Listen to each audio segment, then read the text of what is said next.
ಇನ್ನು ಬಿಪಿಎಲ್ಗೆ ಅರ್ಹರಲ್ಲದ ಕಾರ್ಡ್ಗಳು ಬದಲಾವಣೆ ಆಗುತ್ತೆ. ಅನರ್ಹರ ಕಾರ್ಡ್ ರದ್ದು ಮಾಡಲ್ಲ, ಎಪಿಎಲ್ಗೆ ಮಾಡ್ತೀವಿ ಅಂತ ಹೇಳಿ ಕೋಲಾರದಲ್ಲಿ ಆಹಾರ ಸಚಿವ ಕೆಎಚ್ ಮುನಿಯಪ್ಪ ಹೇಳಿದ್ದಾರೆ. 10 ವರ್ಷಗಳಿಂದ ಎಲ್ಲಾ ಸರ್ಕಾರಗಳಲ್ಲೂ ಕೂಡ ಈ ತರ ಕಾರ್ಡ್ಗಳನ್ನು ನೀಡಲಾಗಿದೆ. ಐಟಿ ಪಾವತಿದಾರರು ಹಾಗೂ ಸರ್ಕಾರಿ ಕೆಲಸದಲ್ಲಿ ಇರೋರು ಕೂಡ ಇಂಥ ಕಾರ್ಡ್ಗಳನ್ನು ಪಡ್ಕೊಂಡಿದ್ದಾರೆ.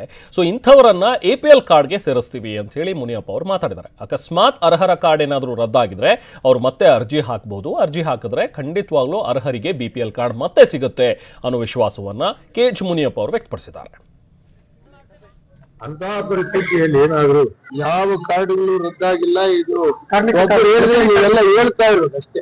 ಬಡವರು ಯಾರಾದ್ರು ಆ ರೀತಿ ನಿಂತಿದ್ರೆ ತಕ್ಷಣ ಅವರು ತಹಸೀಲ್ದಾರ್ಗೆ ಅರ್ಜಿ ಹಾಕಿದ್ರೆ 1 ವಾರದಲ್ಲಿ ಅಕಸ್ಮಾತ್ ಆಗಿದೆ. ನಾವು ಎಪಿಎಲ್ ಕಾರ್ಡ್ ಆದ್ರೂ ಒಬ್ಬರಿಬ್ಬರು ಬಿಪಿಎಲ್ ಇರ್ಬೋದು. ಆ ಬಿಪಿಎಲ್ ಒಬ್ಬರಿಗೂ ಕೂಡ ತಪ್ಪೋ ಅವಕಾಶ ಇಲ್ಲ. ಮಾನ್ಯ ಮುಖ್ಯಮಂತ್ರಿಗಳ ಜೊತೆಯಲ್ಲಿ ಸಭೆ ಮಾಡಿದ್ದೇನೆ. ಮುಖ್ಯಮಂತ್ರಿಗಳು ಮತ್ತು ಅಧ್ಯಕ್ಷರು ಇಬ್ಬರು ಕೂಡ ಹೇಳಿದ್ದಾರೆ, ಅಂತಹ ಪರಿಸ್ಥಿತಿಯಲ್ಲಿ ಏನಾದ್ರು ಅಪ್ಪಿತಪ್ಪಿ ಕೂಡ ಬಿಪಿಎಲ್ ತಪ್ಪಿದ್ರೆ ತಕ್ಷಣ ಅವರಿಗೆ ವಾಪಸ್ಸು ಬಿಪಿಎಲ್ ತಗೊಂಡ್ಬರ್ಬೇಕು.